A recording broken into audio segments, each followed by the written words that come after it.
This is Out Loud and Laughing. What is up, chosen fam? Welcome back to the studio.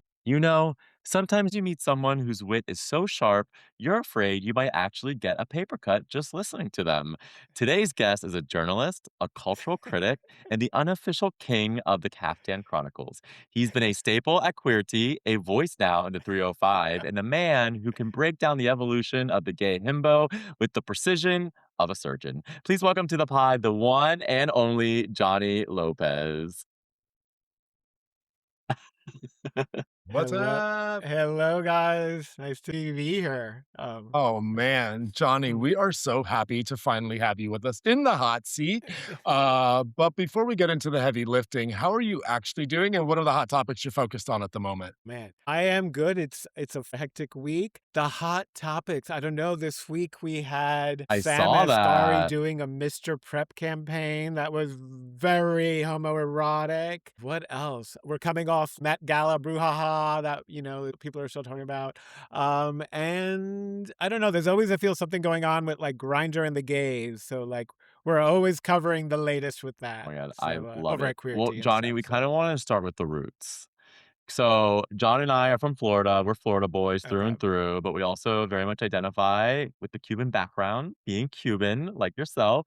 But you have much more global identity crisis Yes. going on, growing up as a black sheep of the Cuban family in Queens, spending 20 years in LA, and now finally calling Miami home. So, for those who didn't grow up with an abuela yelling about the cafe con Yes. leche, what was it like navigating that specific cultural, like machismo as a flamboyant creative in NYC? Um, you know what you know when you're growing up. So it was like so I didn't really think of it. And growing up in Queens, I think one of the luxuries was that so many people everyone I grew up with was from somewhere or so I was Yeah. like Cuban at home, but then at school I was American and it was not a big deal that I spoke Spanish at home. My best friend spoke Filipino, the other one spoke Korean, the other one was Irish American, so he spoke English and it wasn't a big deal.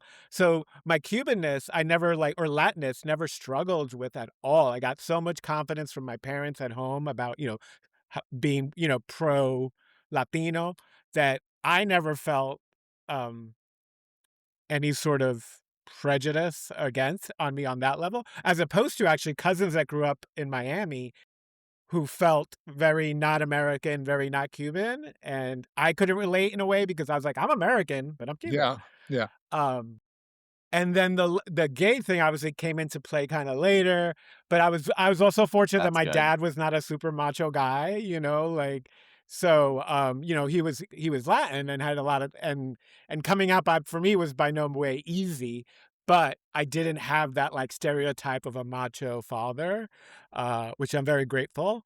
But yeah, and I guess I don't know, like uh I think that a lot of my coming out and, like, Mhm. the feeling like a black sheep in the family, um, I later realized was more in my head, like, once I came out, like, no one shunned me, like, like, I have 2 older sisters, and it was like, they kinda knew.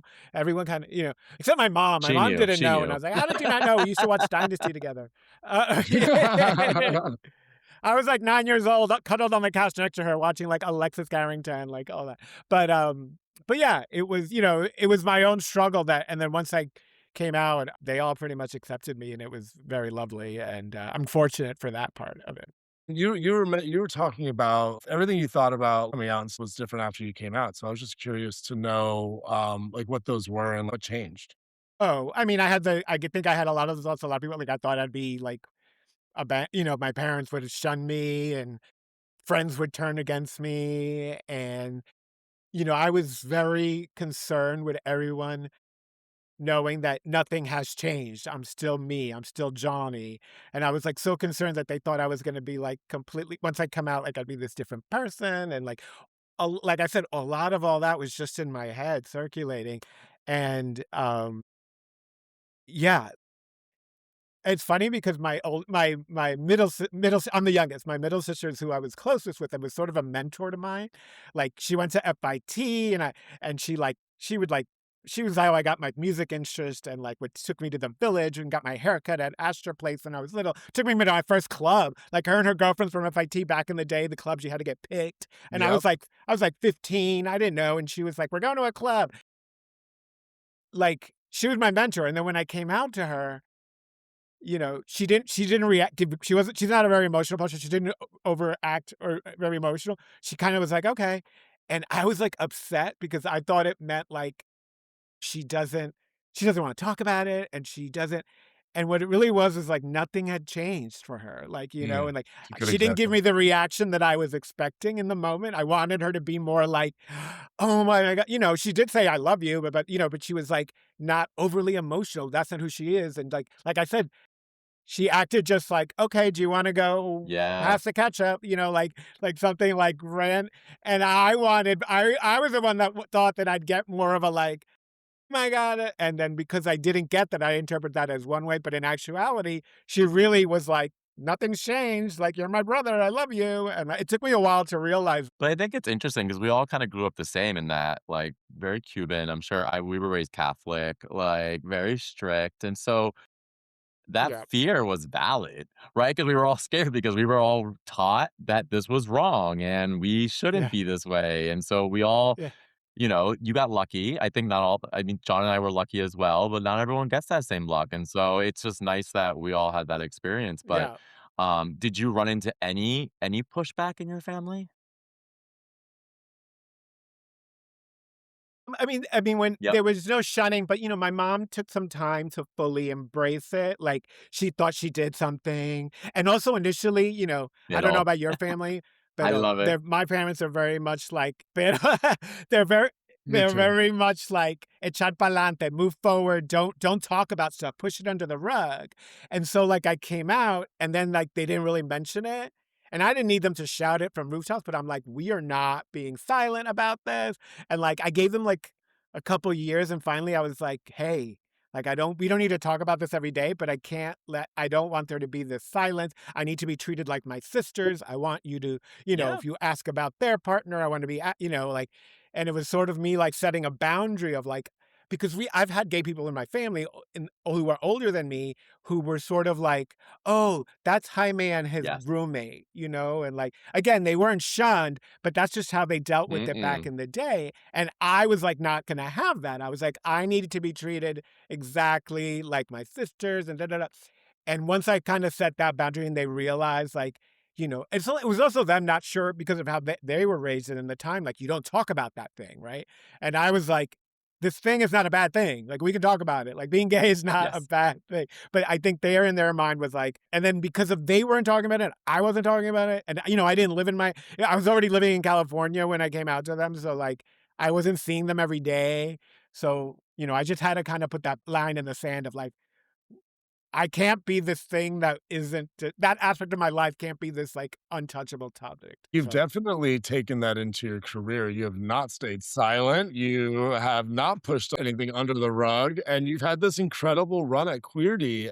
We do know that you recently wrote a fascinating piece on the rise of the gay himbo. And for all of our chosen family out there who aren't familiar with himbo culture, I need to educate you quickly that the himbo culture actually celebrates a specific archetype of masculinity, which is usually defined by those types of people that are like hyper attractive or buff or famously unintelligent.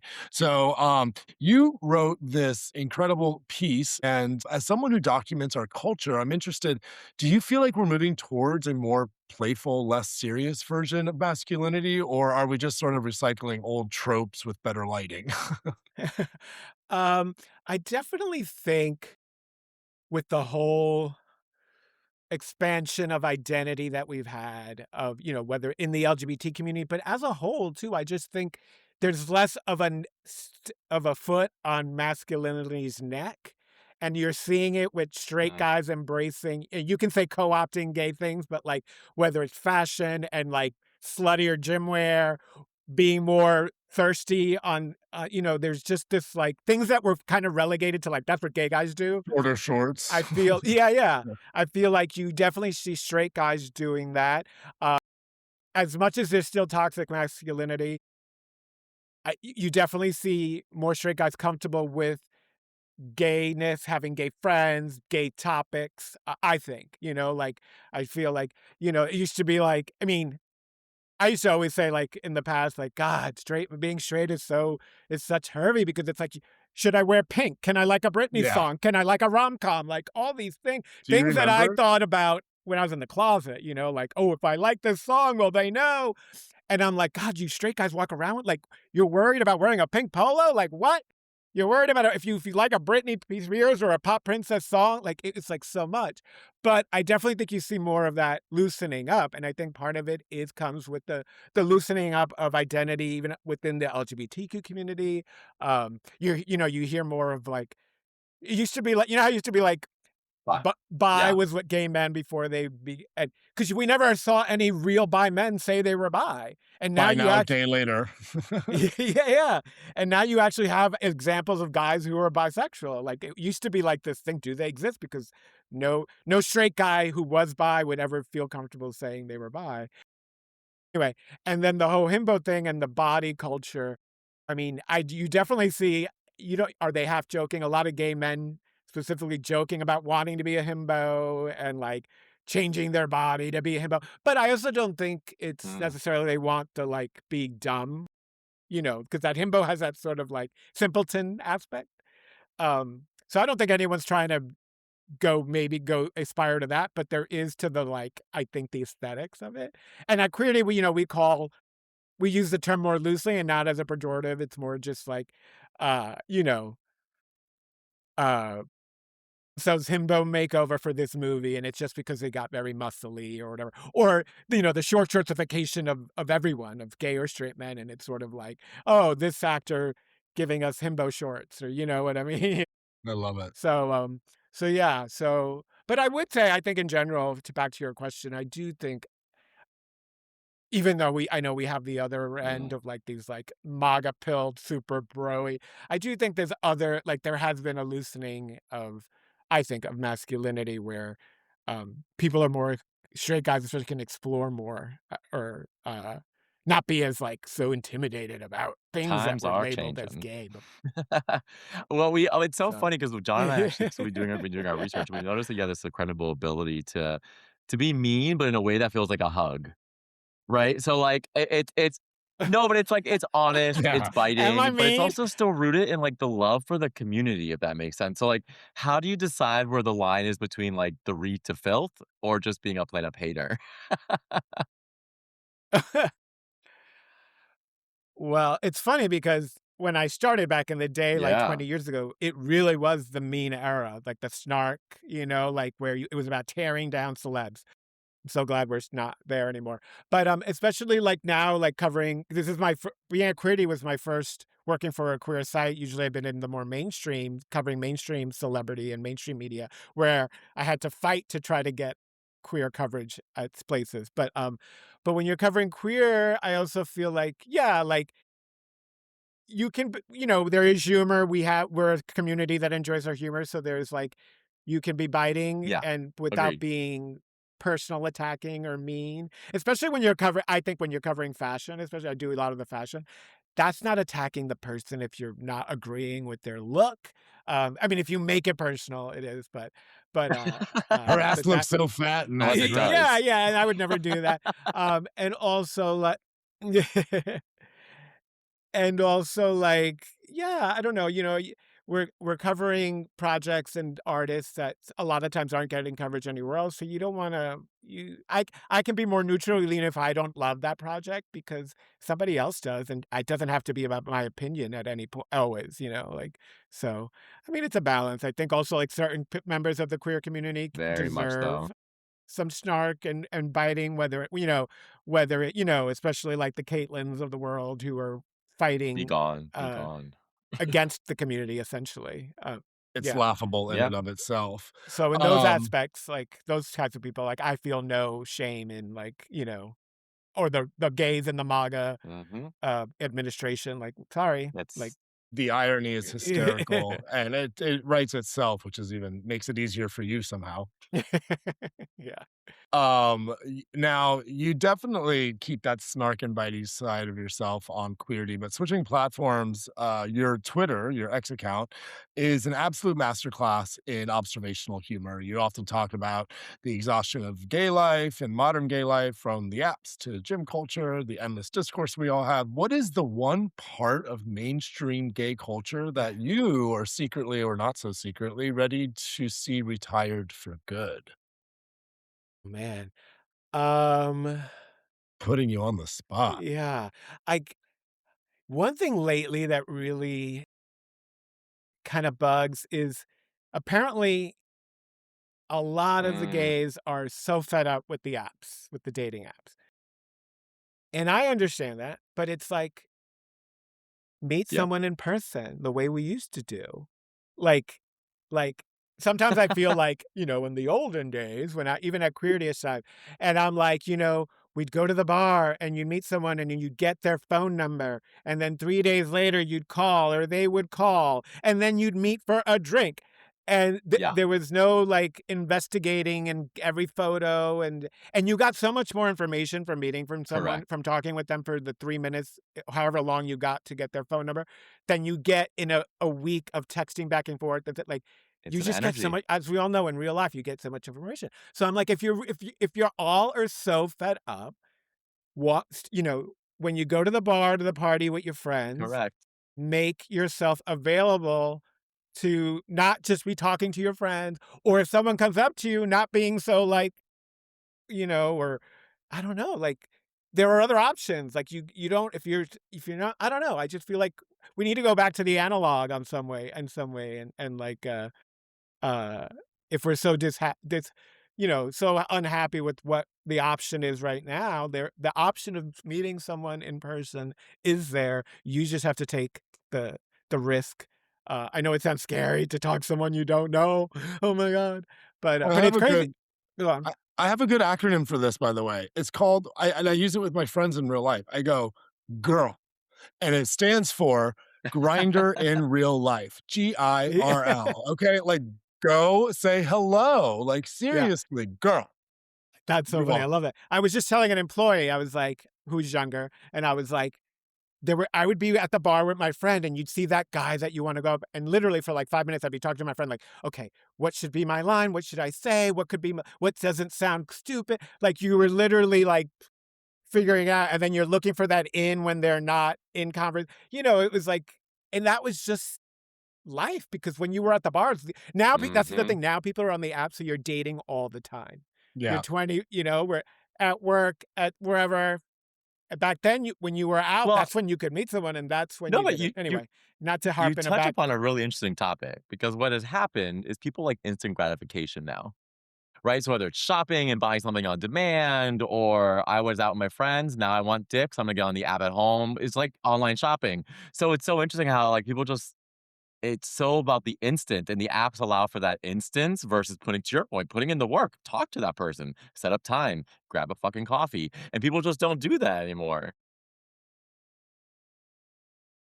Well, to actually, I don't know. I know when I've been on, and not even just the hookup apps, but like the actual like date, Good to job. get someone to physically get to a date feels like Raiders of the Lost Ark. Like, I don't know if that's ever gonna happen. Like, to get someone to show up for coffee, not even Correct. back in the day, it wasn't even coffee, it was a full meal. Like, after like, you agreed to a full meal back in the day.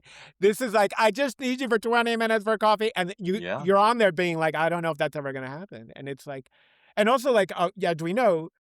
You could be looking to hook up right now, or you're looking today, and the other person's at work, and they have no plans Right. to hook up in the next, but you don't know that. Like, so it's like, you're not, Gay nothing's culture. aligned. You're not aligned Right. even in that. So I don't know. I love Like, this Raiders of the Lost Ark visual, though, because all I can imagine is being, Oh, like, only followed by one, this John? humongous testicle rolling down the hill, you know what I mean? Well, because that's what happens in Raiders of I'd the rather have Lost Ark. two. It's Chase me, yeah, Indiana Jones please. being the chased by the ball. ball, you know? Yeah, well, so would I, Brian, but he had testicular cancer, so All I right, couldn't help Johnny. it. Well, we've done the deep dive, but we wouldn't be out loud and laughing if we didn't put our reflexes to the test, or your reflexes, mind you. We have a signature game that we Yeah. play with all of our guests. And since you are a master of the written word and the Florida vibe, we're calling this or that, the 305 to QWERTY edition. Okay, no Five. overthinking. Okay. No, it depends. Just the first thing Okay. that comes to you between the two options we give you. All right, we'll start easy. A Okay. night at Okay. Twist All or a right. quiet dinner in Coral Okay. Gables? A Kind of quiet dinner in agree. Coral Gables. There's Uh, something about a beautiful evening in Miami. I mean, it's just uh, I can go off on the Miami non-existent gay scene, but yes. Yeah, Twist is great. It's for Correct. tourists. I mean, it's all Miami has, so sure. I know. But I agree with but you. yeah, I'll prefer a nice dinner conversation. Okay. Are you going café con leche or a matcha latte? Oh, Back to the café con roots. leche all day, all day. The Yeah, flavor of it does bring me Uh, back to childhood, love me a which is café con also leche. horrible because you shouldn't have yeah. coffee as a kid, but I definitely did. Yeah, I know. I know. I always thought about that. Little like My American kids, like abuela you can't have started coffee 5. till you're a certain age. And I'm like, really? I remember Yeah. like the Right, minute yeah, if she's I had pouring a a ton fever, of sugar abuela's in making it. me a café con leche. No. Right. Like not only are you getting it, Yeah, but it'll when you're fix you. sick, like un Yeah. cafecito.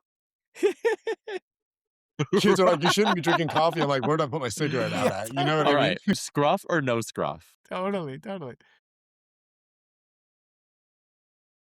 Scruff. I'll take a scruff. I'll woof at you. Woof, woof. Up Well, there. No, It's a are better you user there we go. experience than Grinder, if you ask me, too. The UI, you could share John's an more expert. photos. It's a much It's better a user. it's a I agree. Yeah. Woof, woof. Are you a butt guy or a chest guy? Ooh, butt guy or chest guy? I'm What more of did a chest guy, I would say, for sure. That's what I I noticed know. I feel like first, the I butt's guess, coming or back, but chest is yeah. still number 1. I mean, the butt's never left, don't get me wrong, but, Oh, the well-defined. right. I Brian's on am. a Brian's on After a heated that, like, now rivalry you kick. notice He the loves butt. his ass, Like, so Yeah. Well, after that yeah. scene, everyone went like but I mean, yeah, but he was like yes. the J-Lo butt for the gays, like, Ensure like that shit. 25 years ago when J-Lo, like Alright, do you prefer a shower I or a love bath? it. oh, shower. I rarely take a I mean, yeah, I'm not a bath guy. People always Shower. say Too that, much and I don't work like and, putting in the like, work for a bath. It's very I don't interesting. know. It's like, yes or no. There's no in the middle. Yeah, I'm a We're shower. we're overachievers. I mean, we just okay, Johnny, you strike me as somebody who enjoys a good sports ball game. So when you're playing baseball, are you pitching or are you catching in the game? Hmm. Let's Hmm. see. When I The play Marlins. baseball, I you know, I like I like Yeah, playing both okay. positions, but I don't mind being a Listen, there's catcher. nothing wrong with playing all parts of the field. Yeah, I agree. I agree. Listen, we've never asked this part of the question, Brian, but I'd like to be a hitter because I'm all We've about already the said bat and John's give the me a big shortstop. bat. He You know likes what to I'm be the saying? side. Okay. I am. I'm the side piece. Over the All top right, moving jewelry on. or simple and classic? Ooh. Simple and But you're in classic, Miami now, Johnny. It is all over the top. always. I know, but it's the New True. York City in me where it's just simple. I mean, I'm wearing Yeah. color today. This is navy. Normally I'm in black. Like, but I took that Yes. through LA, like that New York black, wearing black just stuck with you. And Like skinny. when in It's all doubt, about it. black. It looks chic. It looks da da da. Yeah, But I know in warm Yeah. climates you stand out like, everyone thinks you're a goth girl. yeah, whatever. They should mind their own business anyways. All right, Johnny, this is the last one. Are you ready? Do you want to be remembered for your wit or your heart? Man. Uh I guess my wit, the empath in me wants to say heart, but I would probably say wit, You're like, should I say the is right thing would or be the honest nice. thing? This Yeah. is what do I want to say? What does everybody want to hear? I love I that. agree. It Well, could be both. it's wit with some heart. Yeah, it's endearing. I like that. Johnny, I just have to tell you that this has been an absolute masterclass. Thank you so much for being here and part of our now chosen family. And so Aw. today, I agree. just thank you for keeping Where everything. Johnny Yes, where can people follow your work, Thank follow you for your having adventures me. on? I am online on Twitter and Instagram. I'm at the Johnny Lopez, and my stuff's on Queerty all the time. So there you can find me as well. Awesome. Well, thank you for listening, Chosen Fam. Stay loud, stay laughing, and maybe go buy a cafe con leche or go read an article on Queerty this week. We'll see you on the next one. Bye bye, y'all. This was Out Loud and Laughing. We're available everywhere you get your podcasts: Spotify, Apple, YouTube, iHeart, or wherever.